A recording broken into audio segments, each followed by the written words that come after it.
Hi everyone, welcome to Aquatics by Nature. I thought today, as I hadn't spent much time sitting in front of this tank sort of chilling out, it might be quite a nice thing to do to actually just chill out in front of the tank and actually talk to you about a few things that I've been doing to this tank recently, and also a few things that I'm perhaps planning to do or maybe evolving into. I'm sure a lot of you will have noticed how much this tank has actually evolved, and the ambulia, for example, that used to be on the right hand side has now disappeared, and there's just a few little sprigs of it dotted around at the moment, and now we've got all the guppy grass at this end.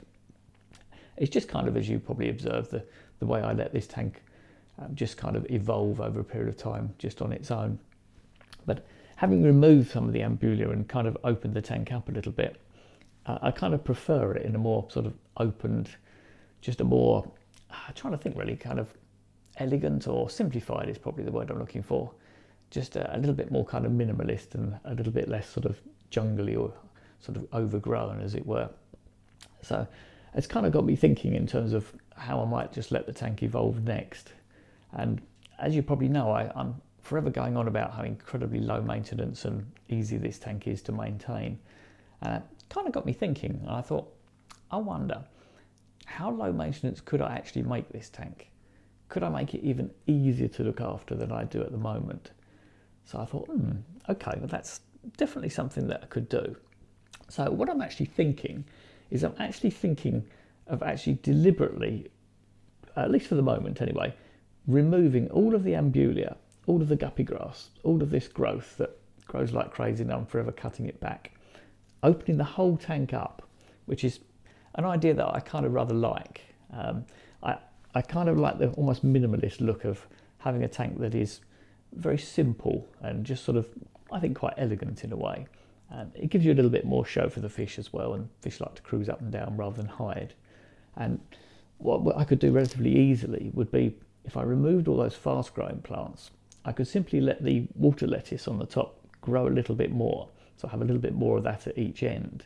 And that would still give me the kind of nutrient export that I need to be able to maintain the tank without water changes, and just give a very simplified, in a way, kind of a bit more elegant look. So it's one of the things I'm certainly contemplating, and I'd be interested to hear what you think actually. Do you think that's a worthy idea? It's something I'd actually quite like to try anyway, because I don't know if you've noticed that I've got a slightly strange avatar on the channel, which is just kind of something I put up really. I didn't really think about it. But it is actually a very old black water tank I had many, many years ago. And actually it's something I would really like to resurrect at some point. And that was actually something I was going to deliberately do with that tank. Was I was actually going to have no plants at all, and just a leaf litter bottom to the tank, and purely use floating plants to actually balance and maintain the actual water quality. So in a way this would be quite a nice little sort of precursor just to try. I don't see any reason why it shouldn't work. The water lettuce grows stupidly fast, but I've never actually done it to that extreme. I've always had some other fast growing plants in a tank, so it might be quite a nice sort of little thing to do. I'm also contemplating going back to a much simpler sort of selection of fish in the tank. At some point I'll show you some pictures of how the tank used to look, but as I've probably mentioned before, that this tank used to be home of a self-populating colony of emperor tetras, and I think that was my kind of favourite time.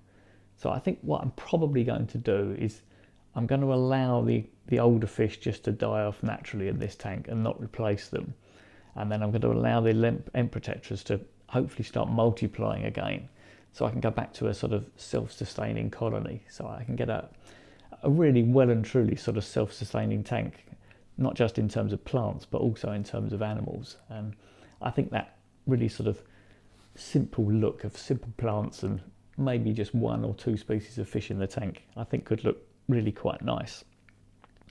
Something else I've done actually in the last week, which you can probably just about tell, if you look at the surface here, you can probably see there's a little bit more rippling going on than there was. Well, I decided that the pump that was on the tank, which was very, very old, had lost quite a lot of power, and it wasn't really quite up to the job. So I've just sort of rooted through my old pumps and things and found something with a little bit more go in it. And it seems to have actually perked everything up in the tank a little bit as well, which is quite nice. And interestingly, What actually tends to happen when you increase the gas exchange is you actually get a bit of a positive reaction from your plants. I've noticed in particular things like the Amazon sword at this end here on the right, that the new leaves are suddenly coming up much stronger and much richer in colour. And I've noticed this a lot before. When you have better gas exchange in a tank, you often get better colours and more vigorous growth on quite a few of the different plants. And actually even the circulation and that it's difficult to tell, but where this piece of wood is at the bottom, there's actually a little bit of Java fern growing on there.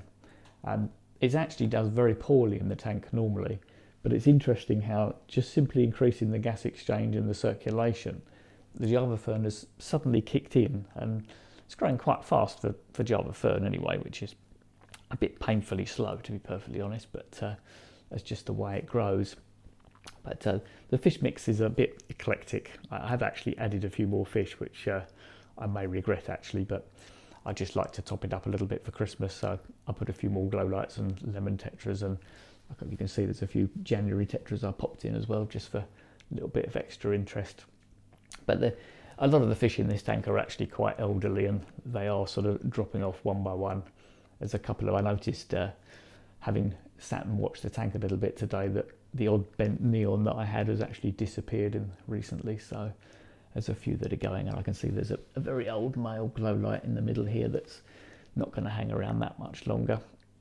And unfortunately, rather sadly, there's just in the middle here, there's one of my emperor tetras, which is actually a recent addition, is actually not looking very good at all, so I don't think that one's going to last. But it is a wild caught fish, and sometimes they just don't adapt to captivity, so unfortunately that does happen occasionally. But I never really ever find bodies in this tank, because the Amano shrimps just eat them during the night. They just vanish, so it's very rare for anything to be wasted, and they just get recycled and end up as a plant, I guess, somewhere in the tank. But yeah, on the whole, the tank seems to be ticking along quite nicely as ever. I know it wouldn't win any prizes for aquascaping, but it's not really designed to be that kind of tank. It's meant to be just a mellow, easygoing, balanced tank, which hopefully it proves quite nicely. I should add that although I've actually increased the circulation in this tank, the actual turnover in terms of how many sort of gallons an hour, or volume of the tank per hour rather, is actually relatively low. I'm still only using a pump that turns over the whole volume at somewhere between 2 and 3 times an hour. So the actual water movement is actually really quite subtle in the tank. And I'm actually filming this sort of quite late in the afternoon, which actually I think works actually better than when I film it at other times, because I think the tank actually shows up much better on my camera when the room is actually really dark. It just gives you a nice contrast. And you can probably see, being a little bit later in the day, there's lots and lots of bubbles coming off of the guppy grass here. Lots and lots of oxygen being produced. Also, this actual Egeria nigas, which is this new slightly feathery plant that I'm trying out, actually seems to be really quite successful. So I'd be a little bit sad to move it out of this tank, to be honest, but I have got a little bit of it in every one of my tanks in actual fact, just as an experiment, so it wouldn't be really a great loss, as it were. It would just be not actually in this tank for a change. But yeah, there's lots of things in this tank which are constantly evolving just in their own little ways. But something else I'm actually deliberately trying to let happen is the moss and the Savasatang that lives actually underneath the crypts here. I'm actually going to let that develop a lot more in the tank. I'd quite like to go back to how the tank used to look, which is again having a big mass of moss at this end of the tank. Because going back to having the emperor tetras self-perpetuating, I really need a large amount of moss in the tank, because it acts as a sort of a hatchery for the babies, so they don't all get eaten and just sort of vanish, as it were. And it's great when you see the little babies just sort of randomly popping out as they get to a size where they feel safe enough to. And what I was actually considering doing, those of you that have seen my pitch lake guppies, I was actually considering putting those in this tank with the emperors. I think they'd make quite a nice, interesting contrast.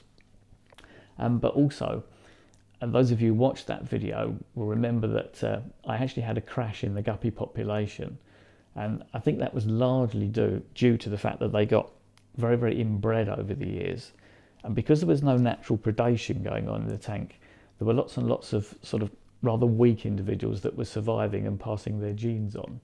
So in actual fact, by putting the guppies in with the emperor tetras, I think what would happen is that there would be enough cover with the water lettuce for babies to survive, but only the survival of the fittest, as it were, which means that I wouldn't get that sort of crash situation with the guppies, because only the strongest ones would survive each time. And I think the emperors would predate them enough so that that would happen, so that you don't get overpopulated with guppies, which is always a risk. But the guppies wouldn't really be much of a risk to the baby emperor tetras hiding in the moss. So I think it could be quite a nice visual mix, as well as a mix of fish that would function rather well, and again be a nice sort of self-sustaining mix, which is always something that particularly appeals. I just kind of like tanks where things are sort of self-perpetuating and self-sustaining. It, apart from just seeing the right thing to do, it's just a really nice, rewarding way of running a tank. And I think in many ways, again, a lot more elegant way of running a tank. It's just something that I rather like to do anyway. Anyway, I think I'll probably leave my rambling there for today. So if you'd like to know more about my naturally balanced, no water changed, unfertilised aquariums, I'd be eternally grateful if you'd subscribe and give me a like. You can also check out my playlists, but most importantly, enjoy your aquarium. Don't be a slave to it. Thanks for watching.